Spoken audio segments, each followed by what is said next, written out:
because Chris was my predecessor with Sharon Roosevelt in the state Senate, and I've had the opportunity to know Chris since 1990, when he walked in the door in the Maryland House of Delegates. And really, when you think about the change that has occurred in our state since that moment, and that change that Chris was always on the forefront, that change about sensible firearm safety legislation, that change about sensible environmental protection, that change about civil rights, embracing more people in the state of Maryland, that change about increasing economic fairness. Chris was always there at the forefront at those fights in Annapolis, which is why the people of our congressional district were so smart in sending him to Washington to be a leader in the U.S. House of Representatives in those issues. You know, I thought I heard that it was Speaker Boehner said it was Chris Van Hollen that drove him from office. Okay, no, there was the crazy people in his own party who drove him from office, obviously. But it was Chris standing up to that Republican agenda that has helped make sure that the Obama administration's agenda could get through the House of Representatives, that we could have the Affordable Care Act,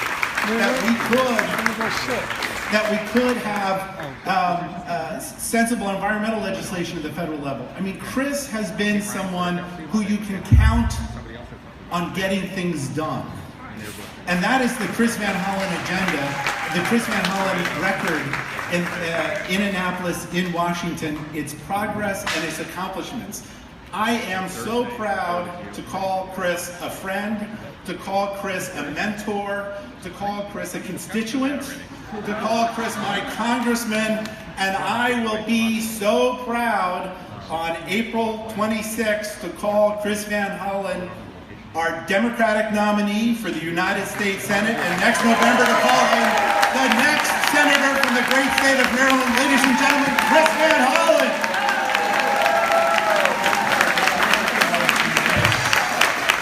Thank you, Rich Madalino. Let's give it up for Rich. And I'm very proud to be a constituent of State Senator Rich Madalino, who's been carrying the torch in Annapolis along with other members of our delegation. He's been a great leader, a true friend, and I'm really grateful for all his leadership. So to Rich Madalino again, please, big round of applause. And before I make my full remarks, I want to bring up one other person here, because over the last 4 or 5 years, even as the battles in Congress raged over important issues, there was another thing that many of us remained very focused on. And that was a great Marylander by the name of Alan Gross, who was being held prison in Cuba. He was there for 5 years. He and his wife Judy, I see Judy Gross there. Thank you, Judy. Judy Gross, God bless her, for 5 years worked every day to try to make sure that the community, that Congress, that the president didn't forget about Alan Gross. And I can tell you that over all those days and talks on the budget issue, when I had an opportunity to see the president, at the end of that conversation, I always say, Mr. President, we really need to keep working harder to get Alan Gross out of Cuba. And it took a lot of work from a lot of people. And at the end of the day, Alan Gross not only was released from prison, but he became a catalyst for a long overdue change in our policy toward Cuba. He became part of the chapter of opening up a new relationship between the American people and the Cuban people. And I just want to invite Alan Gross up to say a few words. He's also a testament to the human spirit, somebody who kept the faith and is back here supporting the president's policy. Thank you. You know, Chris was saying that he'd go to these meetings with the president on budget, and at the end of the meeting he'd say, okay, what are we going to do about Gross? What are we going to do about it? I have to tell you, Chris Van Hollen was the first elected official to contact my wife after I was detained. And he told her, we're going to get him out. And he gave her assurances and reassurances and really provided a great deal of support for her when no one was interested. And he stuck with it the whole time. He stuck with the issue the whole time. Just like these stickers are stuck on us right now. And that's one of the reasons why I'm sticking with Chris.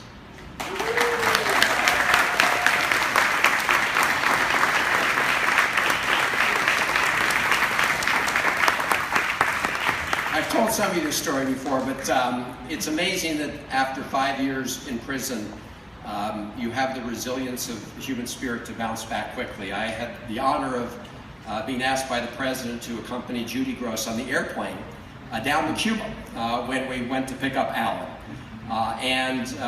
We boarded the plane and we were on the way back, and phone rang on the plane, thank goodness for modern technology, and it was the president calling for Alan Gross.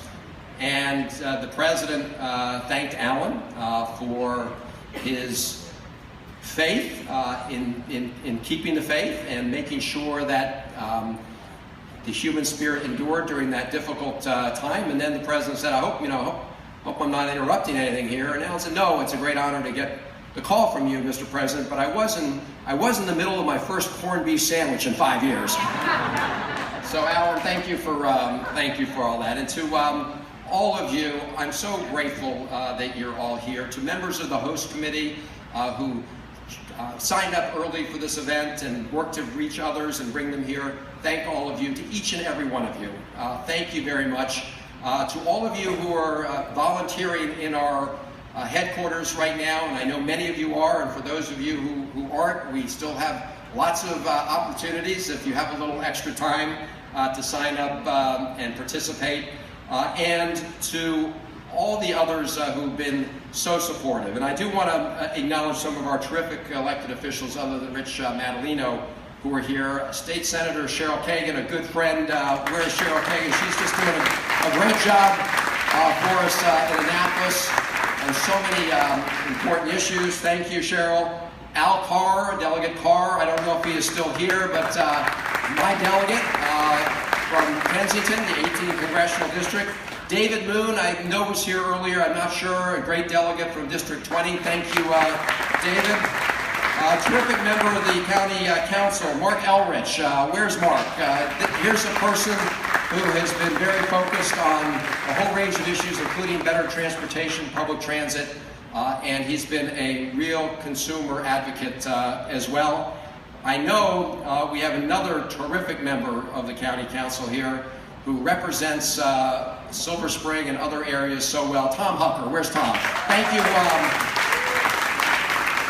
Tom. And let me just say, when I was first decided to run for the United States Senate, I called up a number of folks I know well on the County Council, and they stepped forward. Tom, thank you for being there, putting out the emails, and rallying the troops. Really grateful for your help. And I believe we have a terrific member of our school board. Is Jill Ortman-Faust here? I don't know if Jill, thank you for your leadership, and thank you for being here. And I apologize if I've missed any of our elected officials who are here, and maybe someone, if I have, can bring them up. But thank all of you again. And I want to thank my wonderful wife and partner, Catherine, who I know is here. And I will tell you,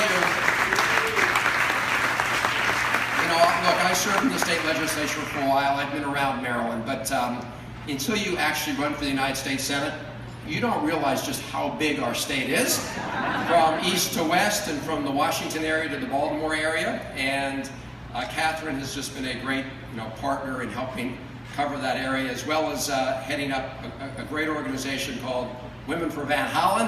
And I hope all of you will participate in that. We've got some events coming up as well. So let me just reflect a moment on what happened over this past week.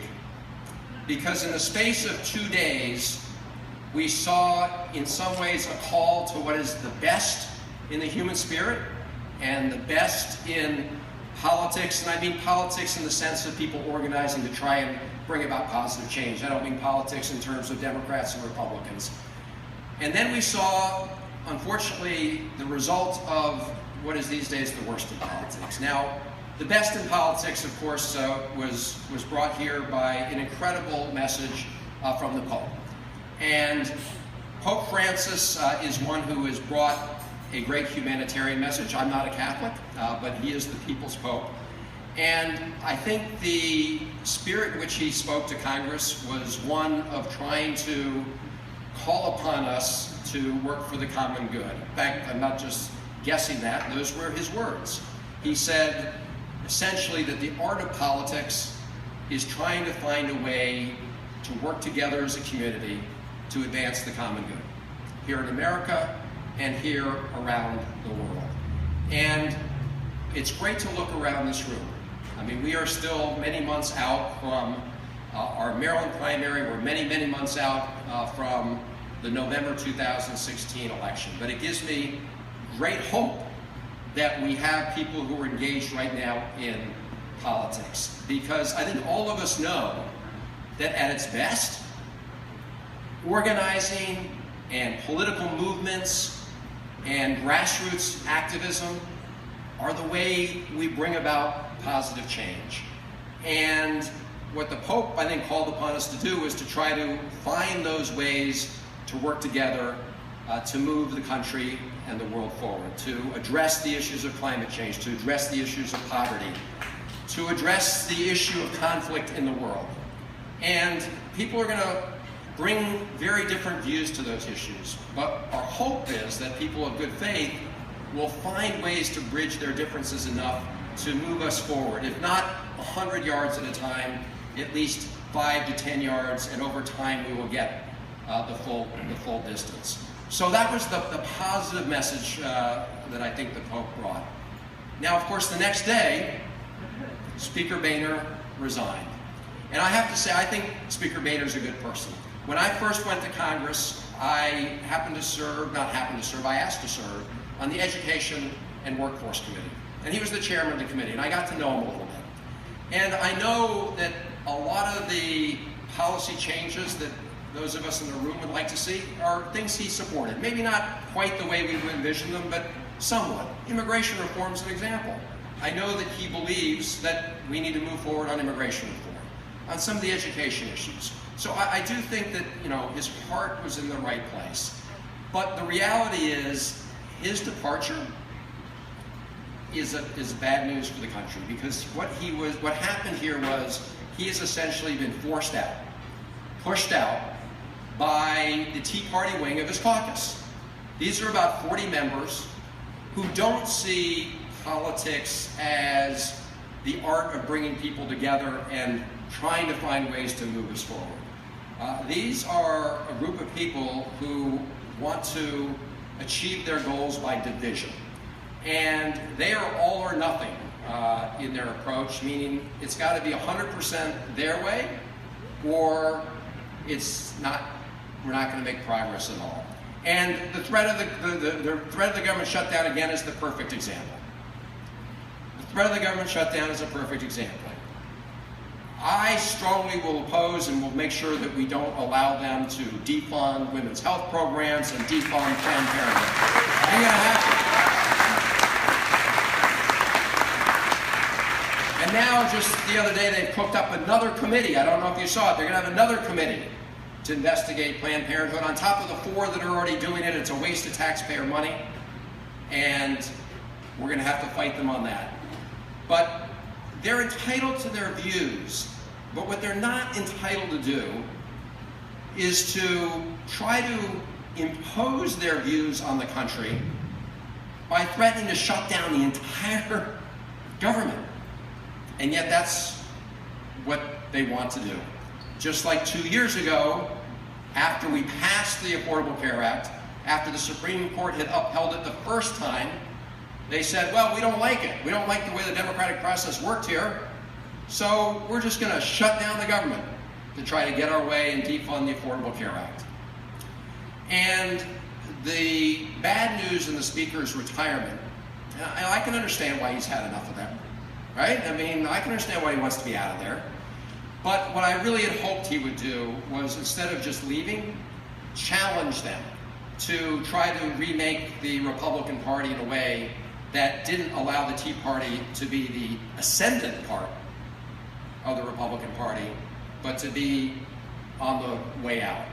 And the problem is, by leaving, he has emboldened the Tea Party members. And so, yes, while we'll probably now be able to, keep the government open for a couple more months, come December, the people who drove Speaker Boehner out are going to be right back at it, and they're going to be back at it thinking that they really deserve to impose their will on the country because they succeeded in driving the Speaker out. So this is going to be a bumpy time, and we're going to need to work very hard. It has been a privilege to have been elected by my colleagues to head the Budget Committee in the House for the Democrats, and to work really hard to try and stop some of these bad things from happening, to stop the Ryan budget, which would disinvest in education, that would undermine Medicare and Social Security, and we're going to succeed with the President's help in stopping those things. But I didn't get into politics, and none of you are engaged in the political process just to stop bad things from happening. We got to do it. We don't want to be taken backwards, which is where a lot of people want to take us. God knows it's crazy. We're fighting about funding for Planned Parenthood in this day and age. So we're going to stop them. We're going to stop them from going backwards. But most of us got into politics because we see it as a force for good. And we've got a big agenda, starting with the economy.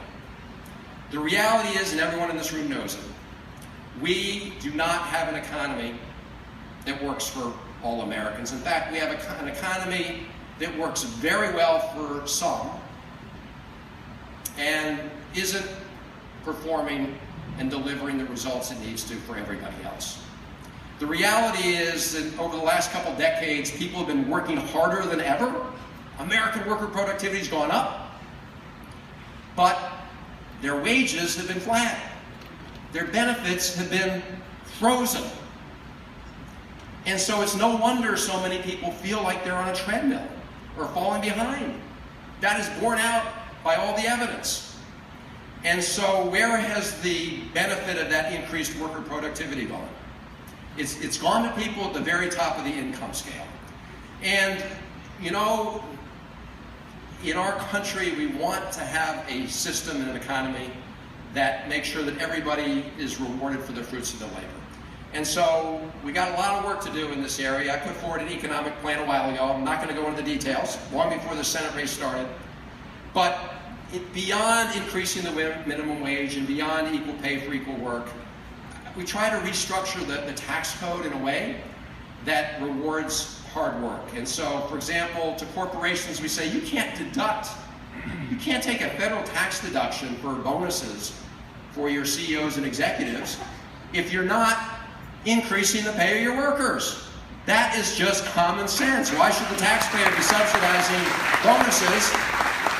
Why should you get a tax write-off or a bonus if you're not giving your employees a pay increase? I also would apply a small fee to Wall Street trades because, number one, we got a lot of high-speed trading that has no productivity to the economy, and we use some of the proceeds of that, frankly, to provide more tax relief for people who have child care needs, child dependent care tax credit, expand the earned income tax credit. So there's a lot of work to do. On the climate, look, the Pope reminded us we are stewards of this planet. The reality of climate change is here. It's disrupting our communities right now. We need to do something about it. I have a piece of legislation that the Sierra Club has endorsed to move us forward on top of the President's effort. We need to deal with gun violence in our communities. It is a shame in this day and age that you need a license to get a car, but you don't need a license to have a gun. And we need to end the shame on the plague of mass incarceration in our country. And, we need to be putting more money into our schools and less money into our prisons. So we have a big agenda. And I know probably a lot of you are thinking to yourselves, that's great, man, Hollen, but how are you going to get it done? And you know what? That's what elections are all about. That's why we need to take these messages. We need to take people like you and mobilize all over the country in the elections in 2016 and beyond. Because what worries me most is that in this age when so little is happening and when it's a victory just to keep the government open, that people lose faith in the political process. And my biggest fear is that people then decide to drop out of the political process. That unlike all of you here who are engaged, people say, you know what, it's not working for me. And so I'm not going to vote. I'm not going to volunteer. I'm not going to join a movement.